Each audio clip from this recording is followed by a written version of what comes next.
ಇದಮ್ಮ ಗಂಜಿ ಕುಡ್ದೆ.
We'll start in exactly at 8:30. So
Please go on mute. Namaskara, namaskara. Mute Kogima, please.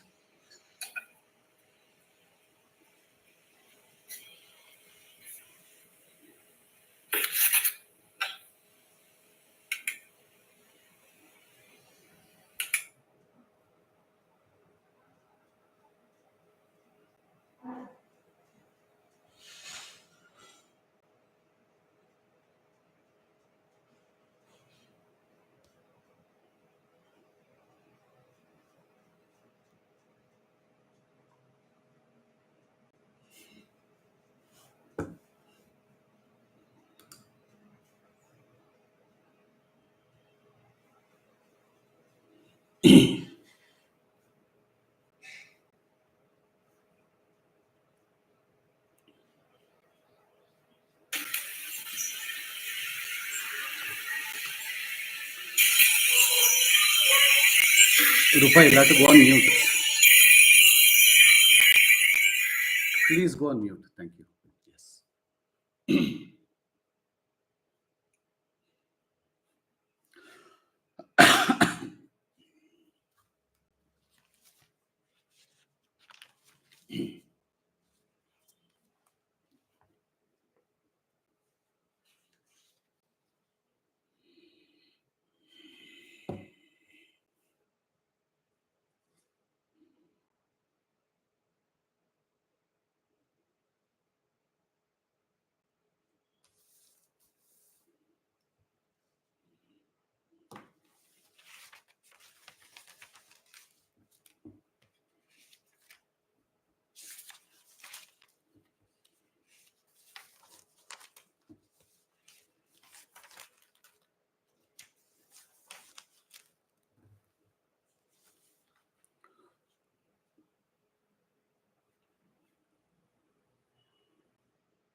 Namaskara.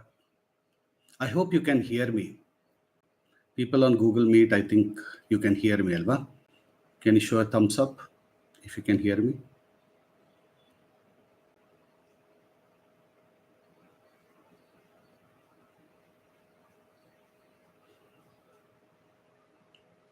Rupa Kelsata, can you hear me?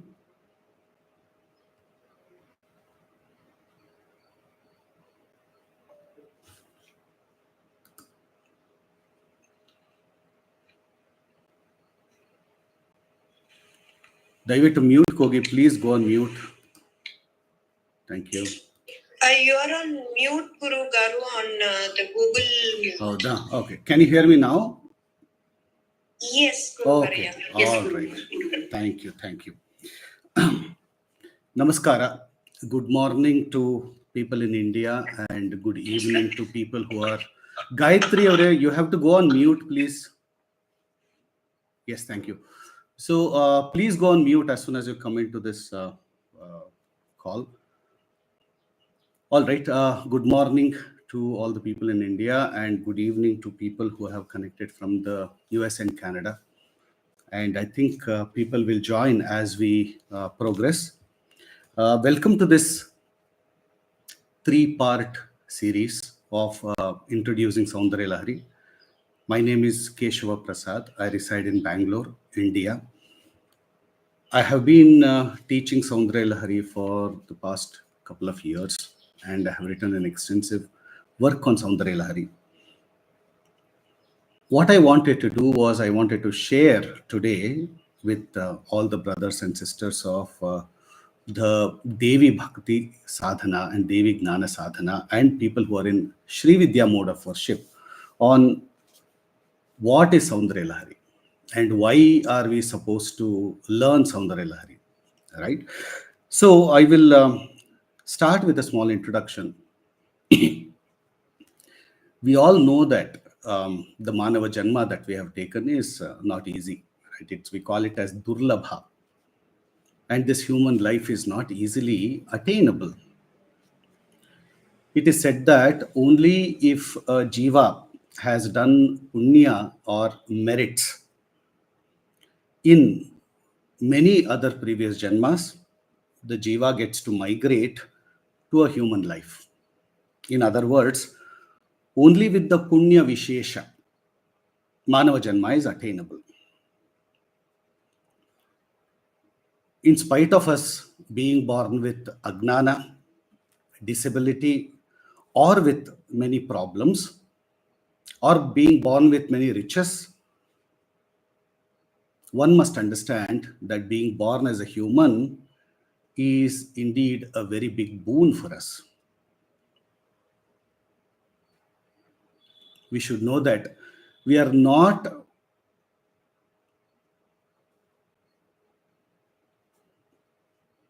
being born is not an easy task. So we are actually spiritual beings in human body. Realizing that being born as human is the greatest blessing, and it's the first step.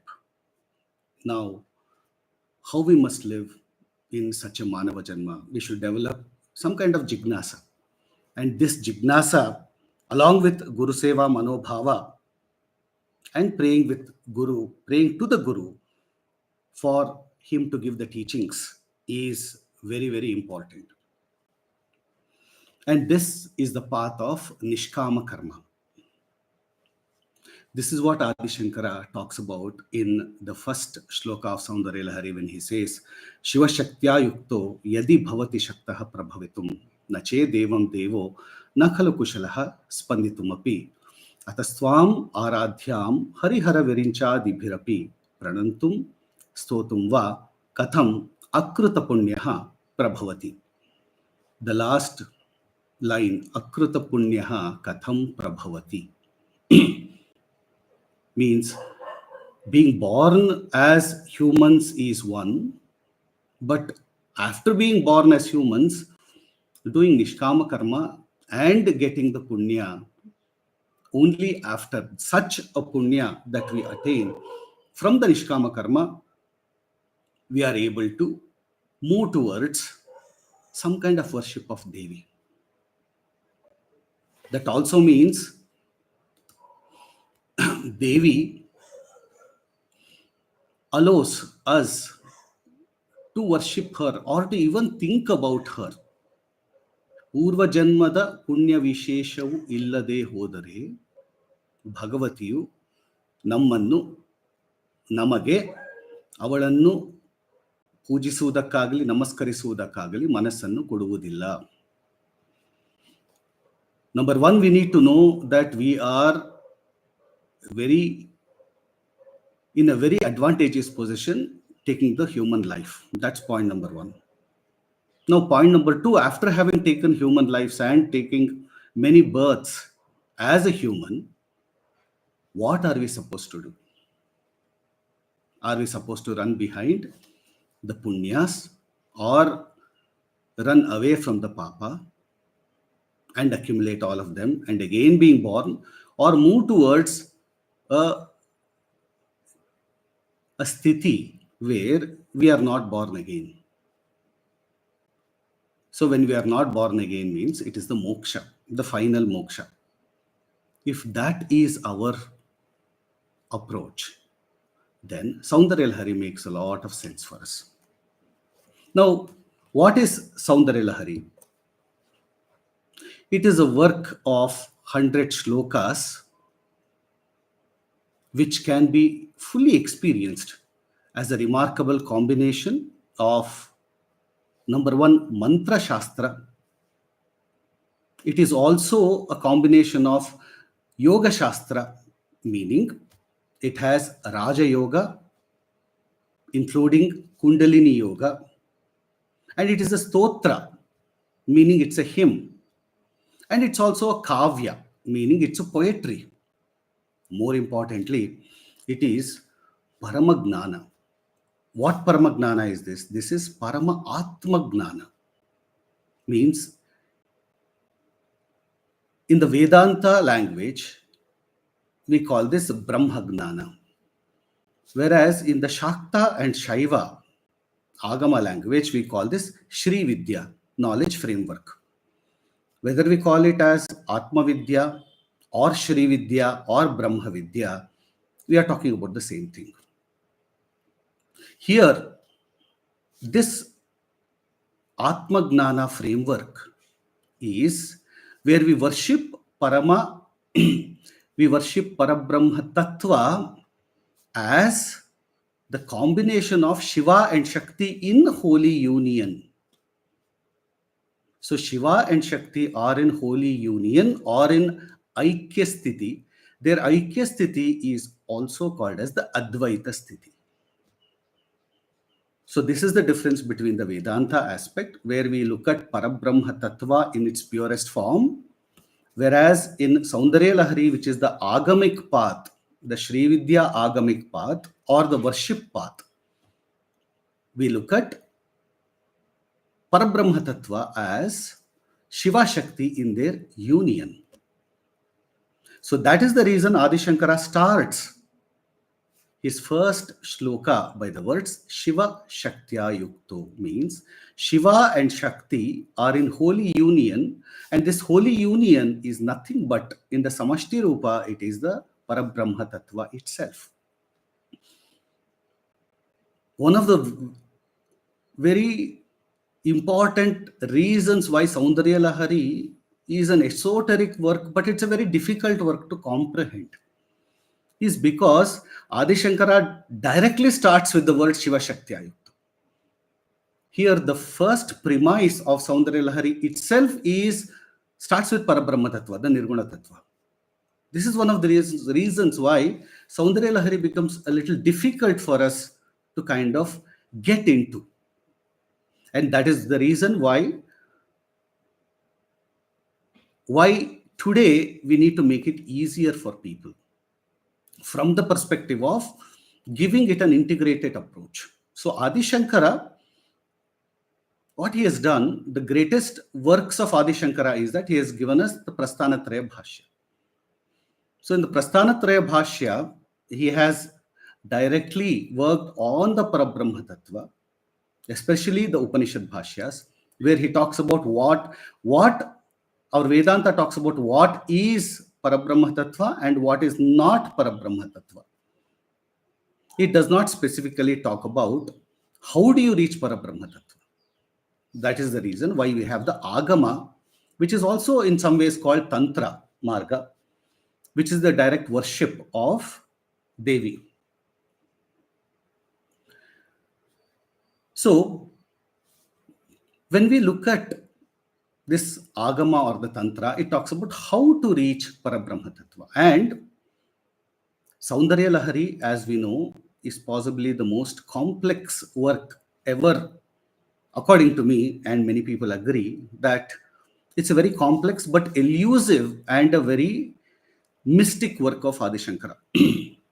If you look at any other stotras of Adi Shankara, we can directly connect to it.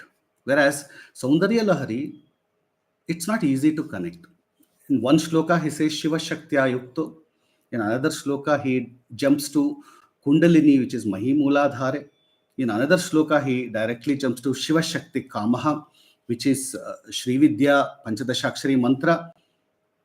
So there are various topics that Adi Shankara brings out in Soundaryalahari. And how do you reconcile all these topics? And ultimately integrate it with our Atmagnana as well as Brahmagnana. That is the least of the complexities. The another complex, most important complexity of Adi Shankara Soundaryalahari is that the first 41 shlokas constitute the mantra-shastra. And it is the pratipadana of the Nirguna Parabrahma Tattva, the first 41 shlokas. Not many can understand and follow these in practice, as they contain the secretive mantra yoga.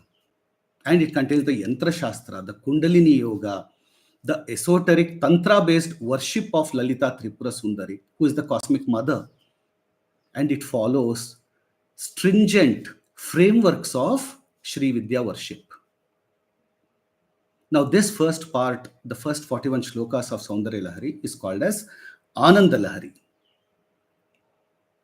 These shlokas contain very useful information on the Sri-vidya worship for the sadhaka. The next 59 shlokas, so totally we have 100 shlokas. The second part, which is the Uttara Bhaga, which contains the 59 shlokas from shloka 42 to shloka 100. This may not be completely a mantra-shastra, meaning these shlokas are not the embodiments of mantras, but they are created as a beautiful form of worshipping Devi. And here in the 59 shlokas, Devi can be visualized by all the devotees in the sadhaka's heart and in his mind in a way which is called as Keshadi Padanta, meaning the 42nd shloka starts with the Kesha, the hair locks of Devi, and then it goes all the way to the Devi's Pada. Most important part of Soundaryalahari is that it's also a kavya.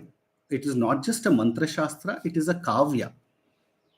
It is composed in Shikharini Chandas by Adi Shankara. And Shikharini Chandas, for those of us who do not know, the basics of that is that it has got 17 syllables in each pada. So when I say Shiva Shaktya Yukto Yedi Bhavati Shaktaha Prabhavitum Nache Devam Devo Nakalu Kushalaha Spanditumapi Atastvam Aradhyam Harihara Virincha Divirapi Pranantum Stotum Va Katam Akruta Punyaha Prabhavati. These are the 4 lines, 4 padas. So each pada is got 17 syllables and the yati is after the first 6. So when I say Shiva Shaktya Yukto, you give a break. Okay, Shiva Shaktya Yukto, break. Yadi Bhavati Shakta Prabhavitum.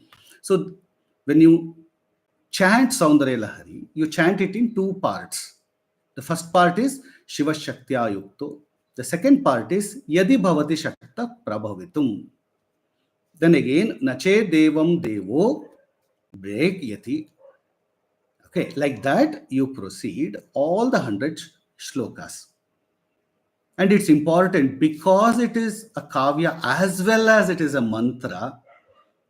The ucharana of every syllable is very, very important. Why is it a mantra-shastra? We'll go to that as we move to Soundaryalahari later. If we have to understand the mantra swarupa of Soundaryalahari, we'll have to also understand the mantra swarupa of Devi herself. So we'll get to that in a moment. So the basics of Soundaryalahari is that when you want to chant or when you want to sing Soundaryalahari in a set of ragas, or when you want to just do the arthanusandhana in your mind, so what one must keep in mind, that is what is important for us, right? So before we go inside, for those of you who are already chanting Soundaryalahari, my sincere request is that please do the ucharana very, very correctly. It is very important. So take the right guru's ucharana krama and do the proper ucharana because it's a mantra shastra. For those of you who want to learn Soundaryalahari using music, for example, because a lot of people have composed it. Many people have composed it in different ragas. And currently we follow a system created by Dr. Meenakshi Ravi, who is a music therapist, who actually uses Soundaryalahari to do music therapy. In the upcoming series of the lectures, we'll also introduce Meenakshi Ravi into this talk, so that she can talk about how Soundaryalahari can be brought to Carnatic music, and it has wonderful healing benefits as well. Now, chanting, singing, the most important part is whenever we do this, we have to do it with understanding the right meaning of the shloka, because it is said that the Vak is the Shakti, the Shiva is the Artha.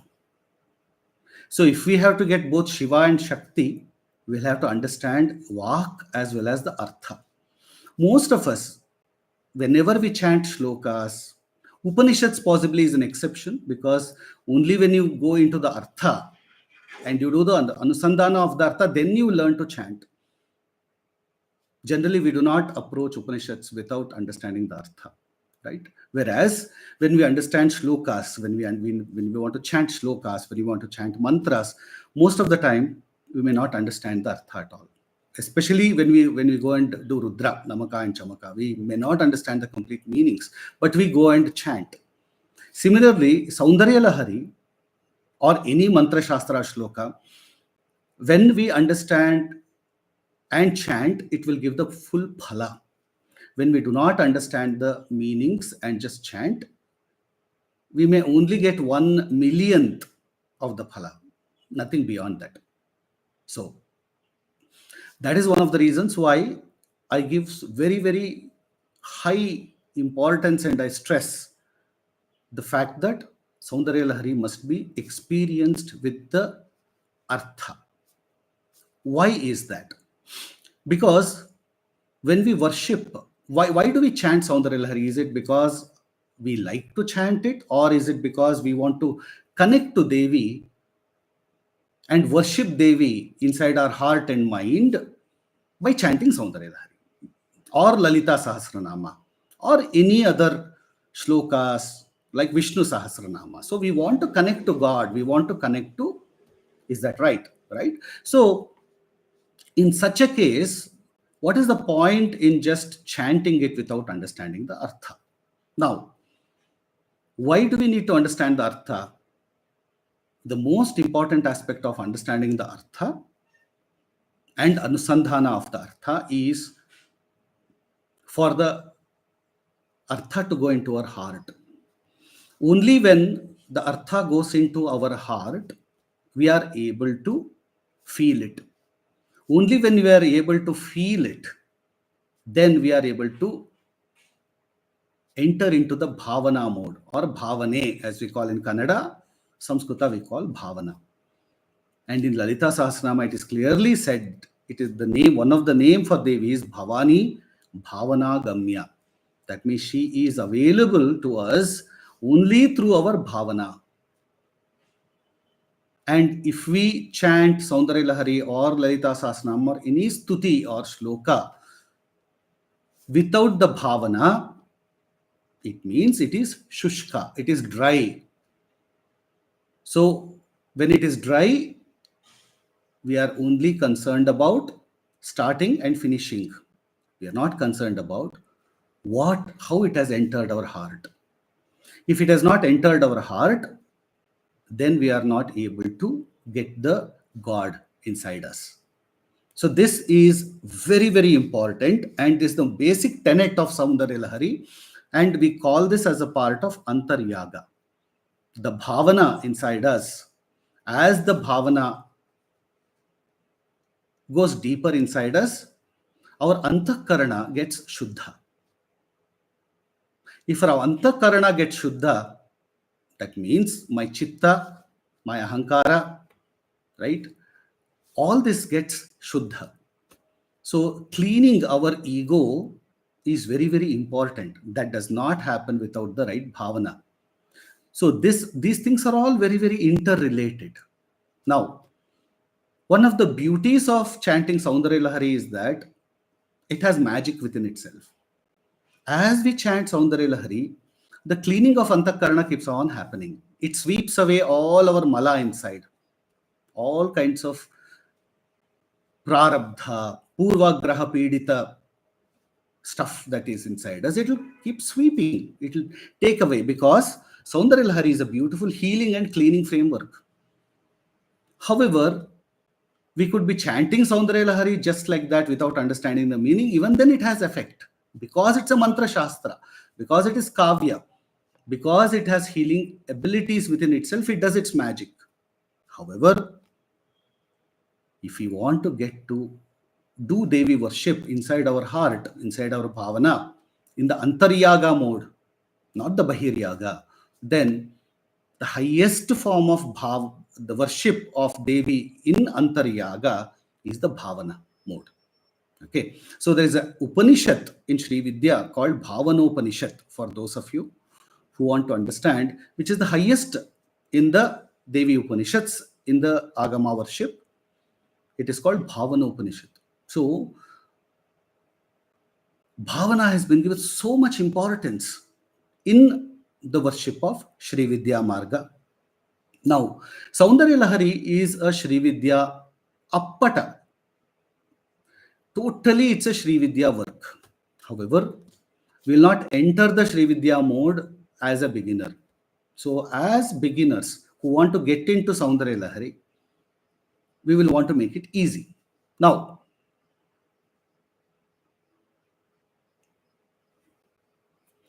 before we go and understand Soundaryalahari, we have to understand the main objects or the main deities of Soundaryalahari, who Adi Shankara has praised in this work of 100 shlokas. The main deities or the devatas of Soundaryalahari is Shiva and Shakti in union. So, both the Parabrahman as well as Shiva and Shakti in union are both the same principle. And this is the ultimate truth that we must accept. Now, Soundaryalahari is a Shakti Paramya Grantha, which means it actually upholds the glory of Devi, who is Lalitha Tripurasundari, as we worship her. Although it upholds the glory of the transcendental beauty of Devi, does it shy away from upholding the glory of Shiva? That is important. So, Soundaryalahari unequivocally also advocates Shiva and Shakti's harmony equality, oneness, and inseparable relationship. I'll repeat again. Soundaryalahari unequivocally advocates Shiva and Shakti's unity, their harmony, their equality, their oneness, and their inseparable relationship. So this is called as Samatva or Samabhava. Shiva and Shakti are given equal and Aikyata importance. This is the most important aspect of Soundaryalahari. That's why it starts with Shiva Shaktya Yukto. Shiva being one with Shakti, only then the universe gets created. Else the universe does not even get created. So when Adi Shankara says this, because Soundaryalahari is a Shakti Paramyata Grantha, he says, without Shakti, Shiva cannot even vibrate, let alone create the universe. Okay. Now, while Soundaryalahari glorifies Shakti, one should not be misled that Soundaryalahari diminishes the role of Shiva. Soundaryalahari, although it keeps its focus, it does not shy away or move away from the principle that there is no Shakti without Shiva, and without Shakti, there is no Shiva. And Shiva and Shakti represent the Aham and the Idam principle. We study this mostly in the Kashmir Shaivism aspects. So Shiva is Aham, Shiva and Shakti put together, there is the Aham and the Idam, I and that principle. In the beginning, that means before the world manifested, before the universe got created, Shiva and Shakti were united together before the creation as Parabrahman. And Parabrahman affects itself in the form of Lalitha Tripurasundari, which means Parabrahman becomes the whole universe. The universe is in the form of Lalitha Tripurasundari. And the universe is also in the form of Shri Chakra. So, Shri Chakra and the Brahmanda and Lalitha Tripurasundari are all the same. In the first verse of Soundaryalahari, Adi Shankara talks about the cosmology or the creation of cosmos or Srishti Rahasya. It's called cosmogony. By saying Shiva and Shakti are the Adi Dampatis of the whole universe, and Parabrahman is the same as Shiva and Shakti in union, and without Shiva, Shakti does not exist, without Shakti, Shiva does not exist, and they both come together as Kameshwara and Kameshwari to basically create this whole universe, and the universe affects itself as Shri Chakra. This is what the first shloka is about.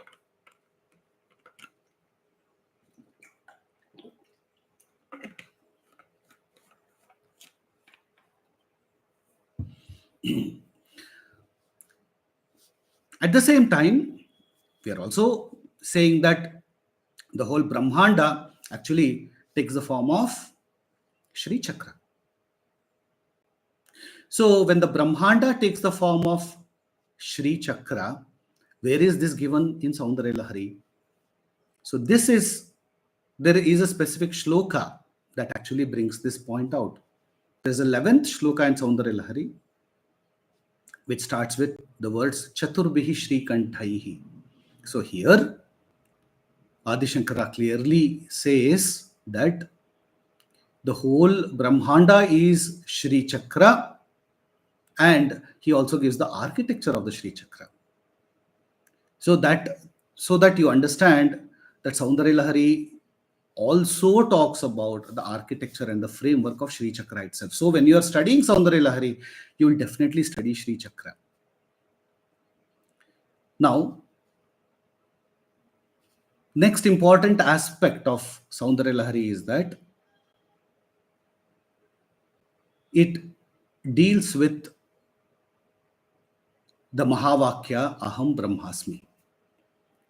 Now, when we talk about Aham and Brahmasmi, Brahma is Parabrahma Tattva. As we just said, Parabrahma Tattva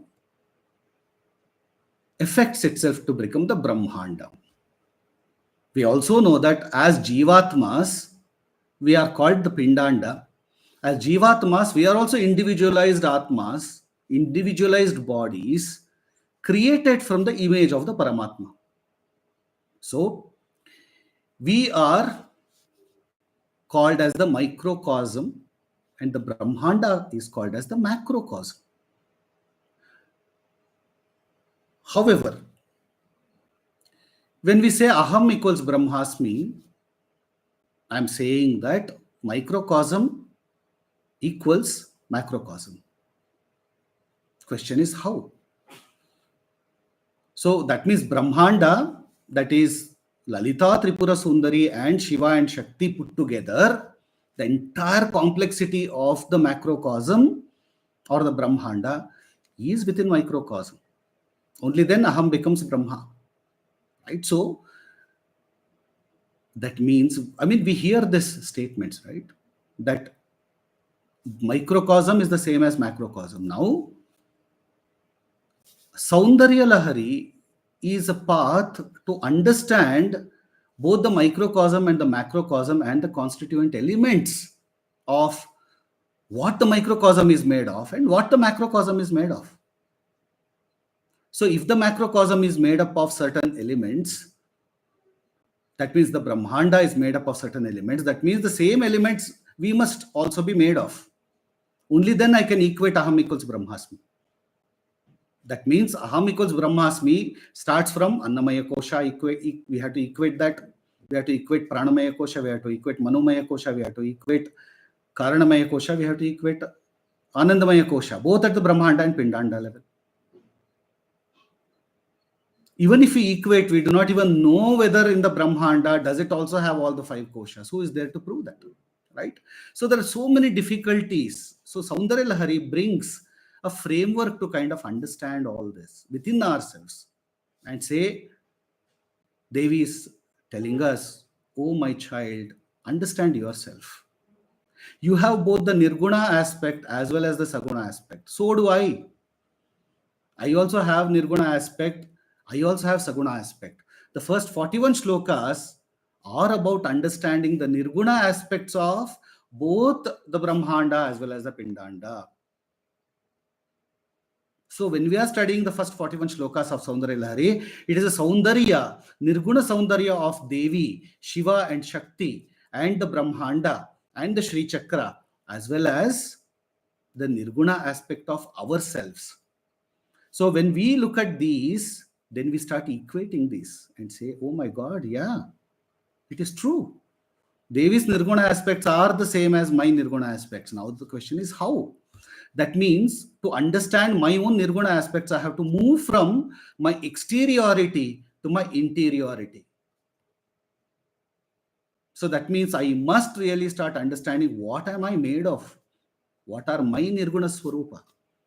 Only then I can understand, yes, neti, neti, neti, neti, neti. I'm not that. Who am I? Shivoham. I'm not that. So who am I? Shivoham. As we move inside the interiority, as well as Acharya Vidyaranya has created a beautiful work called Panchadashi. So all these multiple frameworks give us methodology to kind of go inside ourselves and understand who we are. But Soundaryalahari brings these things so beautifully together and say, there is so much of Nirguna Saundarya within you. There's so much of Nirguna Saundarya outside. That means in the Brahmanda. Find the Brahmanda within yourself. Find the God within yourself in your bhavana. So that is the path of the interiority of doing the Antaryaga, going inside ourselves. And it's a path. It is an epistemological path to kind of find our own truth inside. So now, if I say that the entire universe is Sri Chakra, but the same logic of Aham equals Brahmasmi, that means I must also be Sri Chakra. If that is the case, what does Adi Shankara and Soundaryalahari say about that? So that's the reason we have this 8th shloka in Soundaryalahari. Sudha Sindhor Madhye Suravitapi Vati Parivrate Manidvipe Nipopavanavati Chintamani Gruhe Shivakare Manche Paramashiva Paryanka Nilayam Bhajanti Tvam Dhanya Katichana Chidananda Lahari. It talks about the architecture of our own Shri Chakra inside us, not a geometrical Shri Chakra. Geometrical Shri Chakra has its limitation. We have to go much, much beyond that. So this Shri Chakra that is inside us is in our Sahasrara. So it's called Sudha Samudra or Sudha Sindhu. So that Sudha Sindhu or Sudha Samudra is our Sahasrara Chakra. It is the same as the Shri Chakra. So that means if Brahmanda is Shri Chakra, that means our Sahasrara Chakra also should represent the Brahmanda. And it does. So in this Sahasrara Chakra, in the Brahmarandra, in the center, in my Sahasrara Chakra, which is called as the Baindavasthana, it is called as the place of union of Shiva and Shakti. That is where Shiva and Shakti come together and they reside in the center, in holy union. So when we talk in the first sloka of Shiva Shaktya Yukto Yadi Bhavati Shaktaha Prabhavitum, at a Brahmanda level, it talks about the whole creation of the universe. At my level, at the Jivatma or the Pindanda level, it talks about the holy union of Shiva and Shakti in the Sahasrara Chakra of the sadhaka. So, Soundaryalahari, the first 41 shlokas runs in parallel. One at the Brahmanda level, one at the Pindanda level. So, one must understand both the perspectives and one must reconcile it inside. That is the path of Soundaryalahari. I'm going slightly advanced today. The reason is that you can go and we have a YouTube channel called Mahabindu, as you know. So in that YouTube channel, you have a lot of discourses given by me that actually gives you the basics, both in Kannada as well as in English. So that's the reason I thought instead of repeating all those things again, I'm kind of moving ahead so that we understand what we need to look at when we look at Soundaryalahari.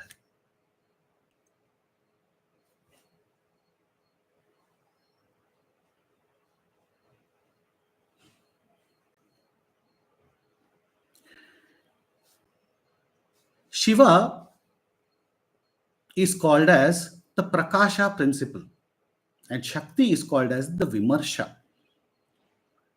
By using the word Prakasha, we are saying Shiva is Swayambhu, Adi Antya Rahita, Parabrahma Tattva. He does not need anything external to light him. When we say light, it is the light of knowledge. It's a light of, he is effulgent. He is self-illuminating. He lives for himself. He does not need anything to complete him. He is Purna as he is, Shiva. When we say Shiva, we are talking about Parabrahma Tattva. So this Parabrahma Tattva is self-illuminating. He is omnipotent. He is Prakasha Swarupa. He is the illuminating form. Without Shiva being present as Prakasha, the universe does not exist. So how do we explain this Prakasha? Prakasha can be explained as something that is visible, something that is shining, universally noted. We call it the brightness, the luster, or the splendor. Now, Prakasha also refers to Shiva or Parabrahman, or most importantly, Turiya. So, Turiya is a state for us. So, when we move from or transcend Jagrat, Swapna, and Sushupti, we are in Turiya. It's an experience for humans. But for Shiva, he is always in Turiya. So that Turiya Sthiti is the Prakasha Swarupa. Now, when we call Shiva as Turiya or Prakasha, Shakti is called as Vimarsha. So, Vimarsha can be explained as the concept of reasoning, the concept of knowledge, the concept of consideration, and most importantly, the concept of reflecting. In spite of Shiva being the grandeur among all the cognized existences, Shiva, by himself, he cannot realize his own incomparable splendor without something that is able to reflect his grandeur. This is very similar to a human being who is not able to see his own form without having an object that is capable of reflecting his own image. So Shakti is called as the Vimarsha Shakti, who acts like a reflecting mirror, where Shiva is able to realize his own reality. Like a mirror.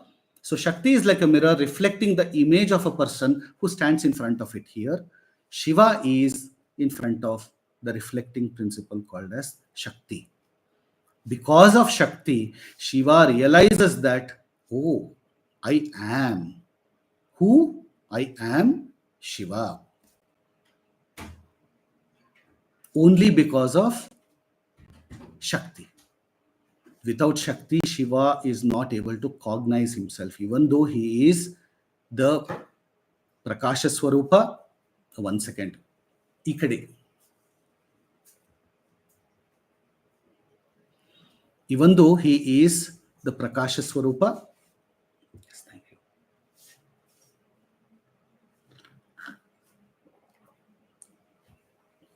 He is not able to realize himself. He needs Shakti to realize who he is.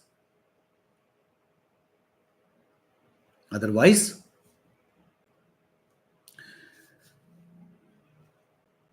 when Shiva thought, or the thought came to him like a spandana, ekoham bahusyam, that thought itself originates in the form of Shakti.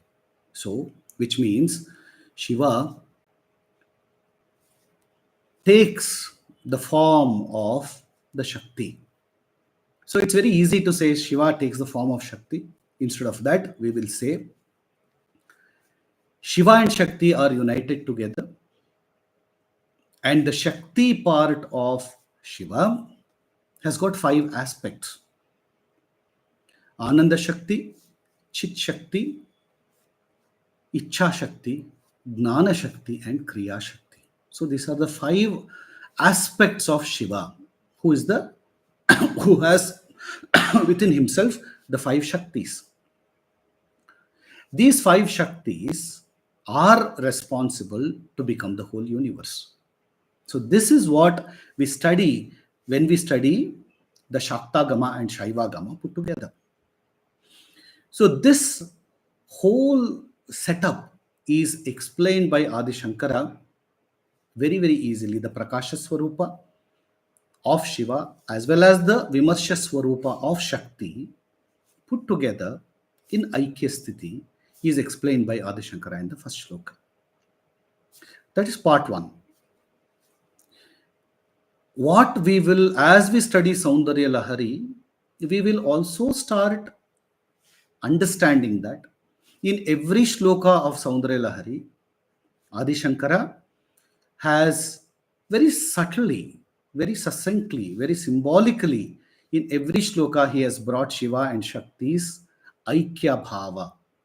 In every shloka you will be able to realize that Shiva and Shakti's union is spoken of, but in a silent way, as a dhvani, as the voice. The voice of every shloka of Soundaryalahari is about the equality and the oneness of Shiva and Shakti.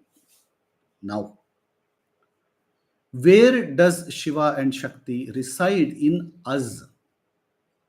We speak about Adi Shankara, he speaks about Shiva and Shakti as the primordial father and mother of the universe. But what about us? Where do Shiva and Shakti reside in us? It is said that Shiva and Shakti reside in each of our chakras. As we know, we have 6 chakras. Muladhara from below, Swadhisthana, Manipura, Anahata, Vishuddhi, Agna, and Sahasrara. Shiva and Shakti reside in each one of these chakras. That is what Adi Shankara talks about when we go to shloka 36th, Tavagna Chakrastham of Soundaryalahari, all the way down to 41st shloka, Tavadhare Mule. He talks about the architecture of how Shiva and Shakti reside in each of our chakras. Till now, we did not even know the existence of our chakras. We think that they are not active. But Adi Shankara clearly says they are. Not only are they active, but they are taking care of you because Shiva and Shakti reside in each chakras. We don't even know that. That is one part. Second part is that Shakti resides in our Mooladhara as Kundalini Shakti. Shiva resides in our Sahasrara, here in the Baindavasthana. And our goal, our Agama Marga, the Raja-yoga Marga, through pranayama, asana, bandha, and yama niyama, all the processes, brahmacharya, we raise our kundalini from our Mooladhara and raise her all the way above and get to meet her in Sahasrara Chakra, where Shakti goes and meets Shiva in the sadhaka's Sahasrara Chakra, and they reside and enjoy each other in their holy union. This holy union gives the sadhaka, it puts the sadhaka in his samadhi and turiya state. So, sadhaka experiences the turiya state or the jivan mukta state when Shakti moves all the way up and moves to Sahasrara and meets Shiva. So there are 2 shlokas in Soundaryalahari that talks about that. In the 8th shloka, we already said that it talks about the architecture of the Sahasrara Chakra, Sudha Sindhur Madhya. The 9th shloka actually talks about the 6 chakras, the architecture of the 6 chakras, and then how Kundalini moves up. Do the Granthi Bedana, the Brahma Granthi, Vishnu Granthi, and the Rudra Granthi Bedana, and reaches Shiva and puts the sadhaka in a Samadhi Turiya state. That's the 9th shloka of Soundaryalahari. Moving ahead, the 10th shloka of Soundaryalahari says, what does she do? What does the Kundalini do after she gives that bliss to the sadhaka? She does Amruta Varshana. That means the sadhaka, all his 72,000 nadis are drenched with her Amrita. And after that, she moves back in the same Kulapatha or the Sushumna Marga. She moves down and she goes back and goes into the Mooladhara and sleeps again.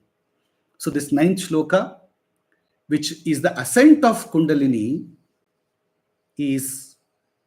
goes this way: Mahi Mooladhare Kamapi Manipure Hutavaham Stitam Swadhisthane Hrudi Marutam Akasham Upari मनोपि भ्रूमध्ये सकलमपि भित्वा कुलपथं सहस्रारे पद्मे सहरहसि पत्या विहरसे. Saharahasi patya viharase. She alone sports in the Sahasrar chakra with her husband Shiva, and she is very happy. So there she is called Pativrata Kundalini when she goes and meets her husband. So this is what Adi Shankara talks about in his 9th shloka. Now in 10th shloka, he talks about the descent of Kundalini and going back. Sudhadhara saraihi charana yugalan tarvi galitaihi prapancham sinchanti punarapi rasamnaya mahasaha. It goes that way. So finally, she goes and recites Kulakunde Kuharini. So why am I saying this is that Adi Shankara brings the esoteric nirguna concepts of us, which means the first 41 shlokas, as I said earlier, is about our nirguna tattva, and our chakras are part of our nirguna tattva. So we do not know how they reside today. We do not know how our chakras work. So this is our nirgunatva, our sukshma sharira, right? Our sukshmati sukshma sharira is our kundalini, our chakras.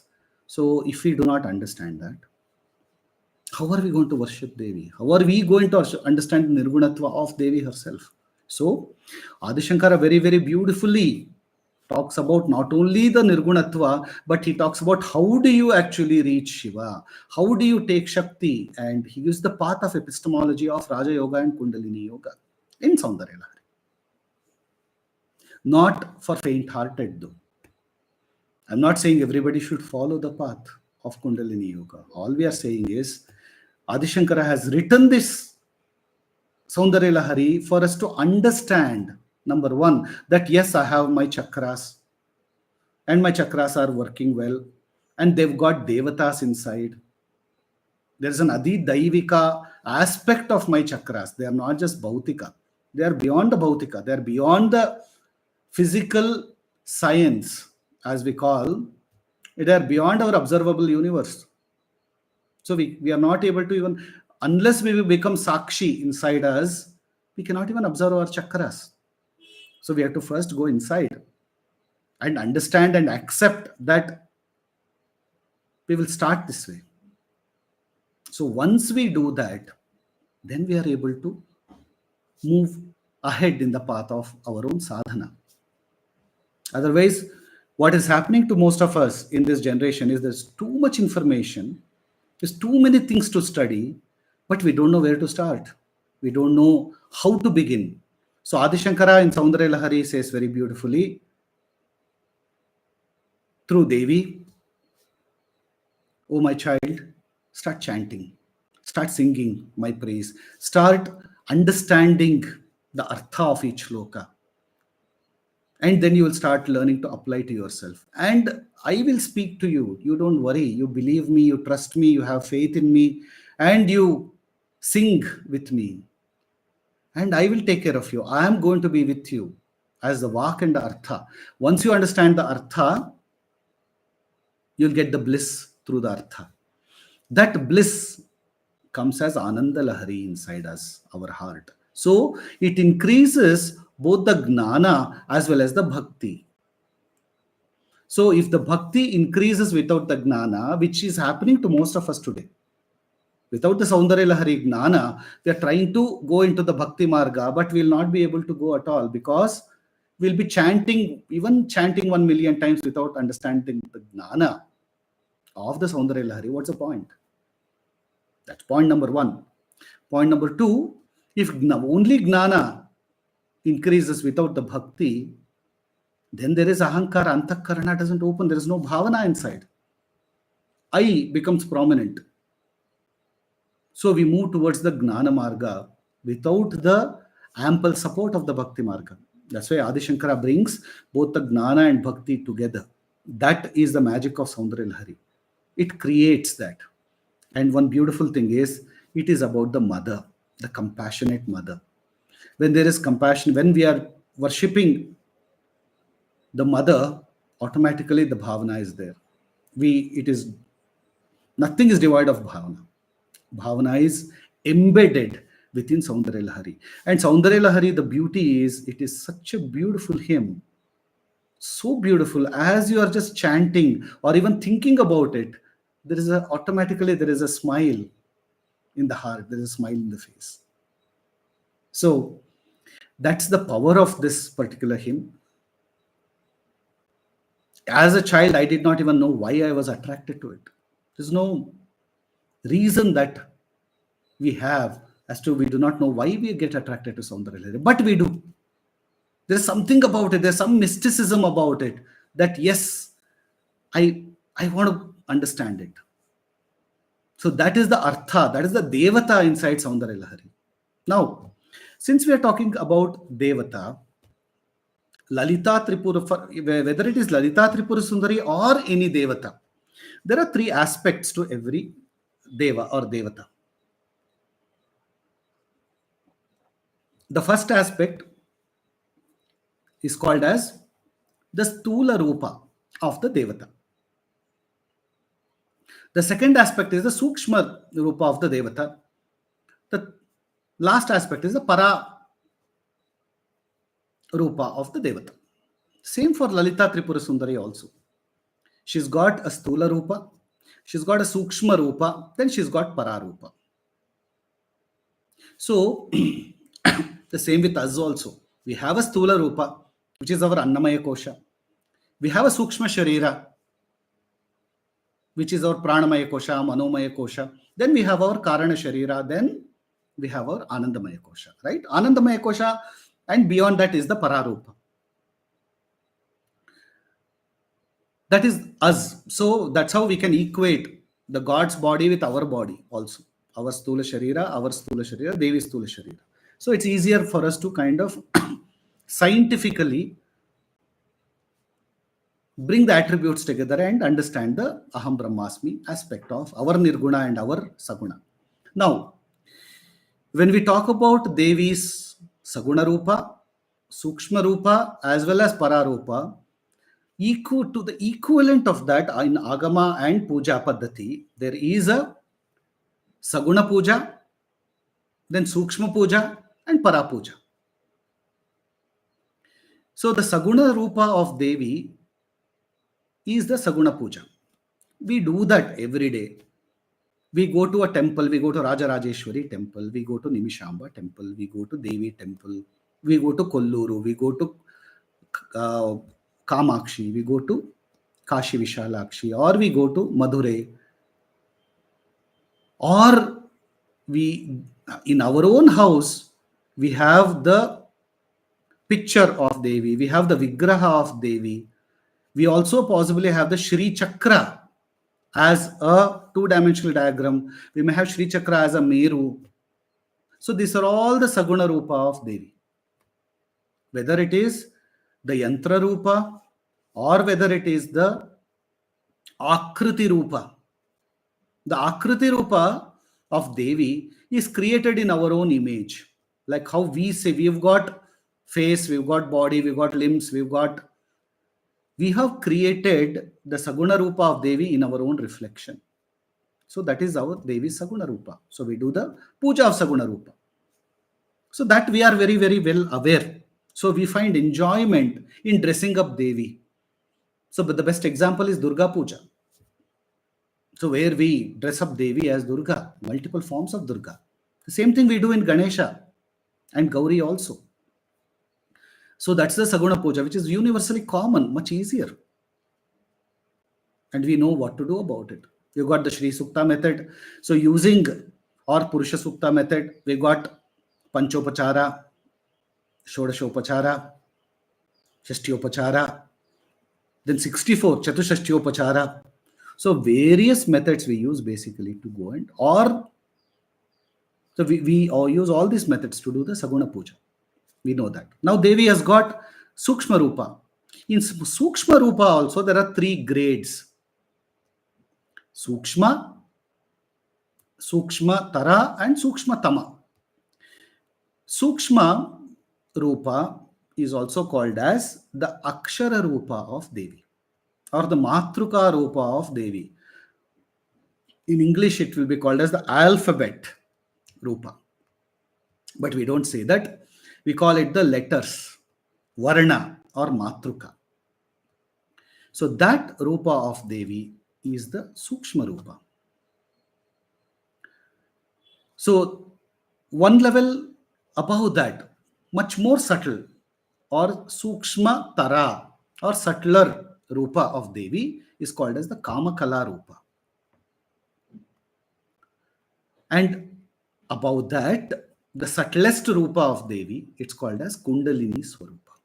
So these are the three grades of subtle, subtler, and subtlest rupa. Now, Adi Shankara has created shlokas specifically for these rupas. Here we move from Saguna to Nirguna already. So in the first 41 shlokas, he has already given this, for the mantra rupa of Devi, Adi Shankara has created a shloka. It's the 32nd shloka of Soundaryalahari, Shiva Shakti Kamaha. That shloka is describing the mantra swarupa of Devi Lalitha Tripurasundari, which is the first part of the Nirguna Swarupa. As we are moving from Saguna to Nirguna, we move from the gross to the subtle. So that means we are actually going inside ourselves, we are going from external to internal. We are moving from Bahiryaga to Antaryaga. So the moment we talk about, hey, let us look at what does it take. Do I have Nirguna Rupa? Yes. Now I have my chakras? Yes. Now, how do I juxtapose or superimpose Devi's Nirgun, Devi's mantra swarupa within myself? That means, do I also have mantra swarupa? Yes, we do. We have in our own chakras, we've got the 50 letters that are embedded inside. That's why we say Mooladhara, we have got Yam Ram Vam Sham. So like that, if you go and study the chakras, all the 50 letters are embedded within our chakras. Whereas if we go to our Akasha Tattva ruled Vishuddhi Chakra, it's got all the swaras, akara to aha. So it's got 16 petals. So 16 letters are here. So altogether there are 50 petals up to Agna. And beyond Agna is not the Akshara Swarupa. Already she moves to Paraswarupa there. So up to this point, we've got our Matruka Sharira, our own Matruka Sharira, which is the mantra. But we are not even aware of that. Only when I integrate my chakras into my Matruka Sharira, I'll be able to know, oh yeah, that is part of my Nirguna Swarupa. That's one. Then there is another subtle form called as Kamakala Swarupa. So Adi Shankara has dedicated shloka 19 to describe Devi's Kamakala Swarupa. It starts with Mukham Bindum Krutva. That is the shloka. Just to explain Kamakala. Now, what is Kamakala Swarupa? When we reduce by theory of reduction, when we reduce everything to one single element called as Purusha Tattva or Shiva Tattva, when we integrate all the tattvas into one single tattva called Shiva Tattva, and we integrate all the other tattvas and Shakti Tattva, they come together called as the Shweta Bindu and Rakta Bindu. These two put together actually come together to create the entire universe. So they are the principal elements. So we reduce things into the principal elements called Shweta Bindu, Rakta Bindu. We bring together and create something called as the ability for the universe to replicate itself so that it can have progeny. So that whole aspect is called Kamakala, where the universe is able to replicate. So for Kamakala, there must be Pranashakti inside already. There must be the ability to have the reproductive and the DNA capacity inside it. So without these aspects, the universe cannot multiply supply itself. A unit of space, for example, when we talk about dark matter, dark energy, or a unit of space that gets created without having, or for example, we talk about the dark matter annihilation, right? So dark matter, dark energy, all these things, or quantum space, quantum mechanics, unless it's got the prana, unless it's got the kamakala tattva inside it, how will it manifest? Or when you talk about string theory, so it cannot manifest itself without the kamakala tattva. So the basic progenital ability for itself to,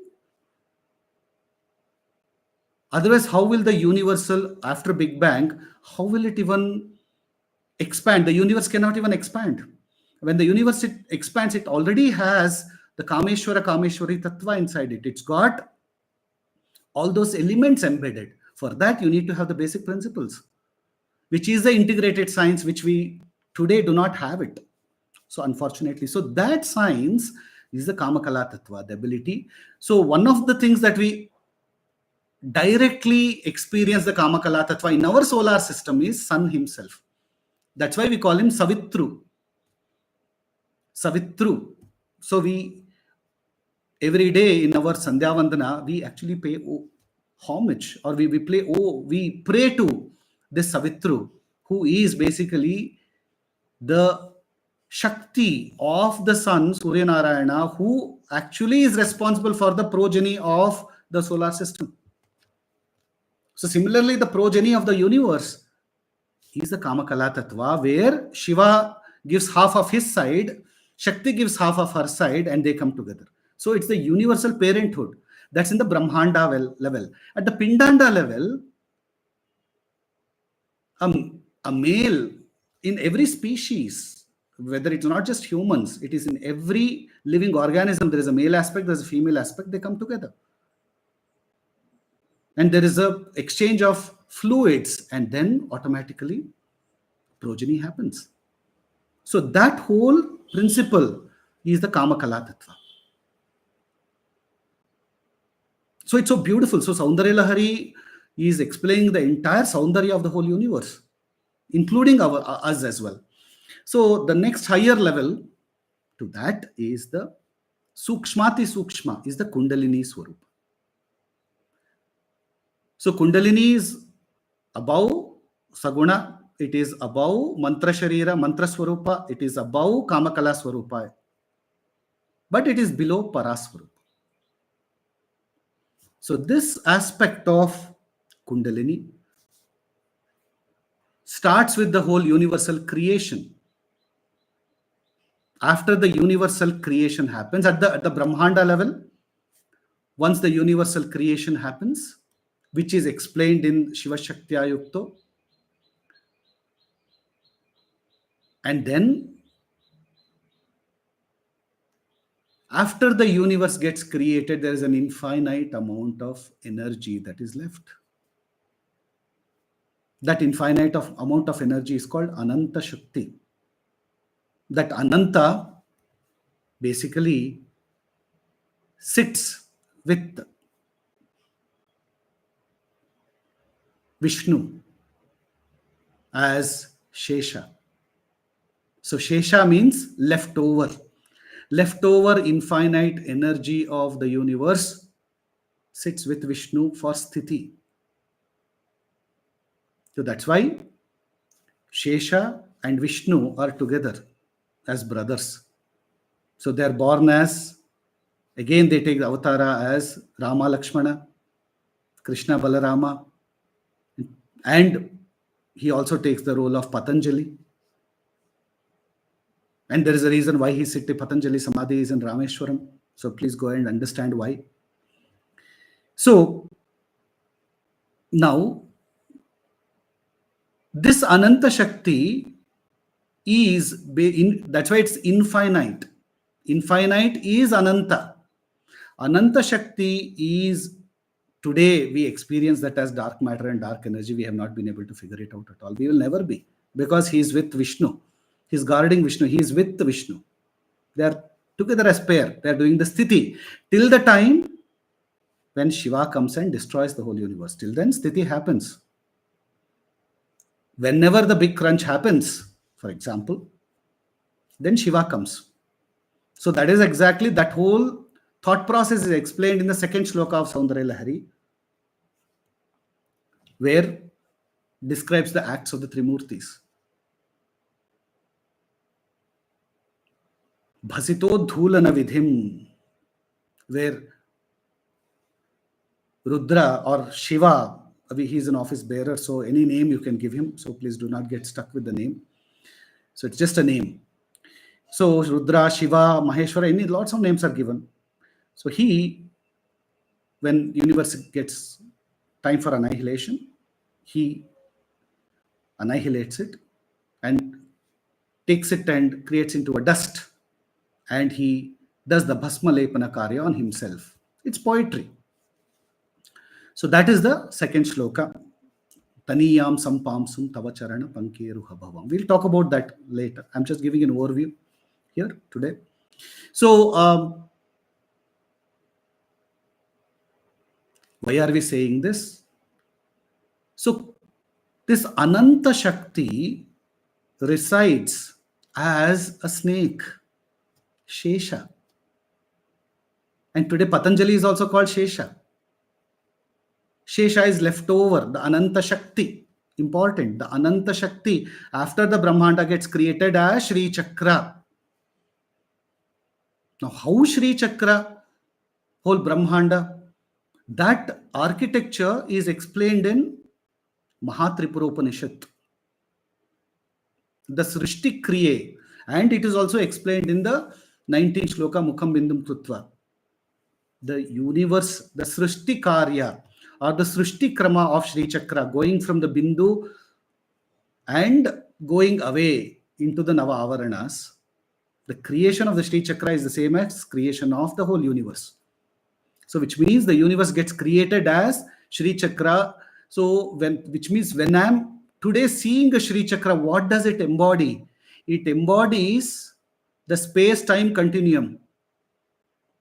That means the Sri Chakra today, when I see from the Bindu, if I traverse from the Bindu to the outside, it actually represents the whole space-time continuum from the before the Big Bang, which is called as the Mahabindu, then the Big Bang process, which is the Bindu, then Trikona, then the 9 Konas, that way we go. So that whole process. So when you see a Sri Chakra today, it's a frozen. It's like a frozen, how do I put it? It's a time frozen framework that shows the entire Big Bang process. When you see the Srishtikram. That's the beauty of Sri Chakra. That's why Sri Chakra can never be understood. It transcends the time-space continuum. Now, this is the Brahmanda aspect. Now, when we go to our Jivatma, we are also created, right? We are born, as I said, through Purusha, Prakriti, father, mother, the Virya and the Yoni. So we come together. The Shweta Bindu, Rakta Bindu, zygote is formed. So we are created in our mother's womb. Now, when we are created, there is an infinite amount of energy that is left over after we get created. That infinite amount of energy goes and sits in Mooladhara Chakra inside us, called as Kundalini. At the Brahmanda level, it is Ananta Shesha. At the Pindanda level, she is called Kundalini. So, what is my epistemological path? Is for me, when I am born, before I am born, Shiva Shakti are in unity. When I am born into the world of Ajnana. In the world of Ajnana, the darkness, Shiva and Shakti are separated. Shiva sits in Sahasrara, Shakti sits in Mooladhara. So, our job from moving from Ajnana to Gnana is to move and unite both of them. Shiva doesn't come down. It is Shakti who has to move up. That's the design of the whole system.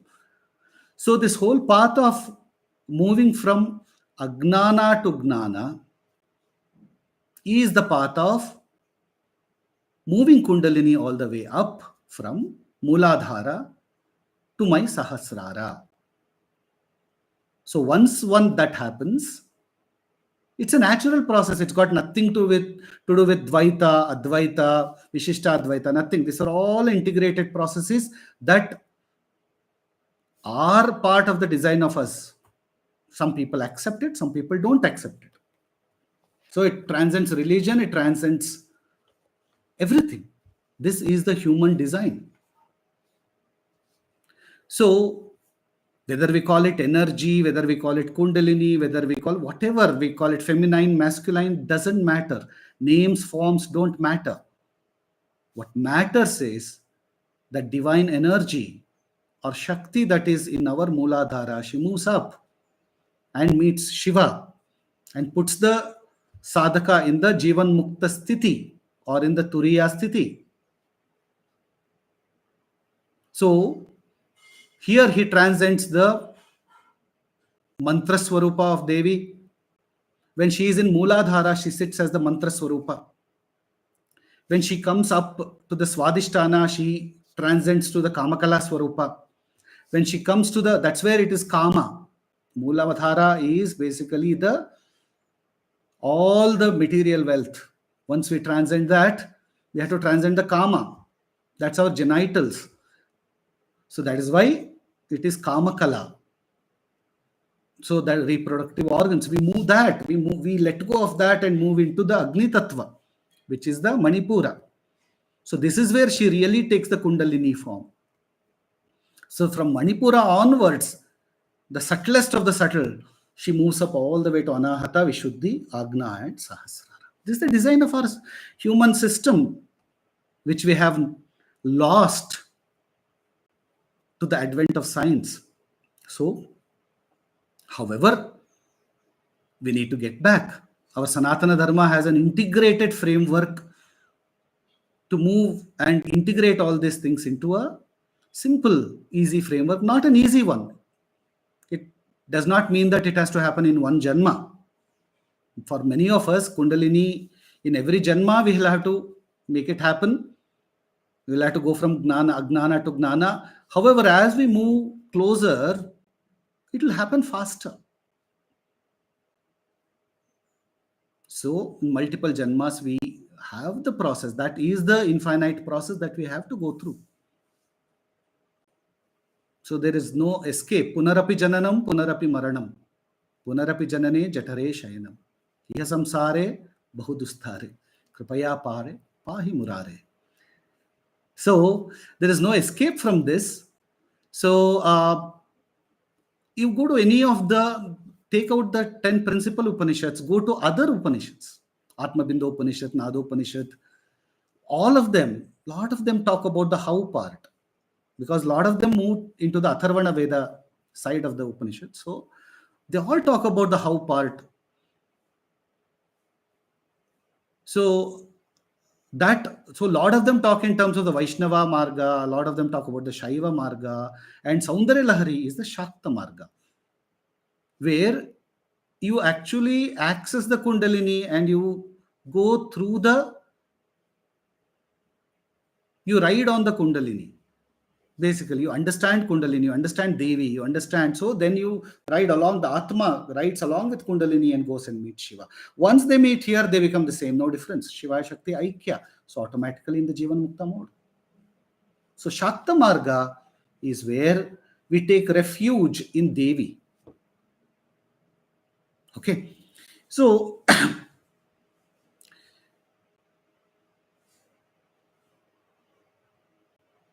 the first 41 shlokas are about, as I said, the Nirguna Swarupa of Devi and Nirguna Swarupa of ourselves.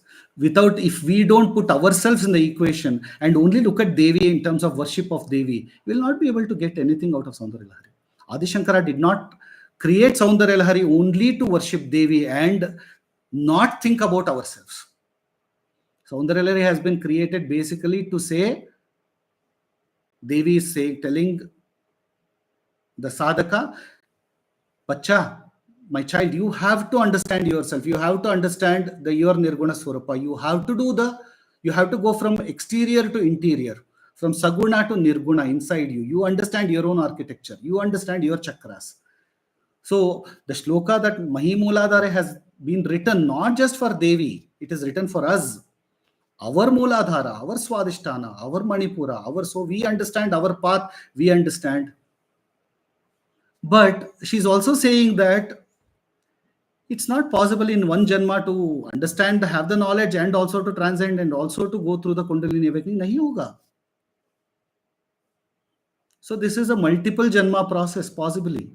And we are here talking today because we are already in that path and we have done a lot of work in our previous janmas. That's why we are here. That's why Akruta Punya Katam Prabhavati. Because of previous janma karmas, good karmas, nishkama karmas, we are here and talking about Devi's worship through Soundaryalahari. However, is there any work to be done in this janma? How do we get the knowledge of what I have left off from my previous janma and what do I continue? Where is this intelligence inside me? How do I get access to my intelligence to continue where I had left off from my previous janma? And how do I ensure that I accelerate that process a little bit so that I move to moksha easily? Otherwise, I'll have to be born again and again and again, and then ನಾನಾ ಯೋನಿಗಳಲ್ಲಿ ನಾನಾ ಬಂಧುಗಳಲ್ಲಿ ನಲಿದು ಹುಟ್ಟಿ ನಾನು ನನ್ನದು ಎಂಬ ನರಕದೊಳಗೆ ಬಿದ್ದು ನೀನೇ ಗತಿ ಎಂದು ನಂಬಿದ ದಾಸನ ಮೇಲೆ ಇನ್ನೂ ದಯಬಾರದೆ. Purandaradasa has beautifully written that. It's the same thing, no difference. Matte matte matte punarapi jananam punarapi maranam. Without the knowledge at all. Alva. So it's not about escaping the framework of birth and death. It is about working through it, working with it, getting the knowledge of it, feeling comfortable about it, and then transcending it. That is the purpose of bringing Soundaryalahari into our life. That is the real meaning of why Adi Shankara has written Soundaryalahari, to help, to benefit us in a very, very, I won't say easy path, but an integrated path. So, and we have to make it integral to our life in some way or the other. As long as we start the journey, she will know what to do. She will bless us. With this, I think I will end today's talk. However, for the people who are in Google Meet, I will take some questions. So, but I have a feeling that we have some people in YouTube Live. They'll not be able to hear the questions. So I will end the stream for our YouTube viewers, and then I will directly take questions. We can spend a few minutes before we end. All right. So I'll end the YouTube stream. Thank you very much for joining. And namaskara. We'll meet in the second series. So I tried to give as much breadth of information today on Soundaryalahari. And then as we move to this 3-part series, right, the second and the third part, will impart more knowledge, and Devi will flow through each one of us. And thank you. Namaskara.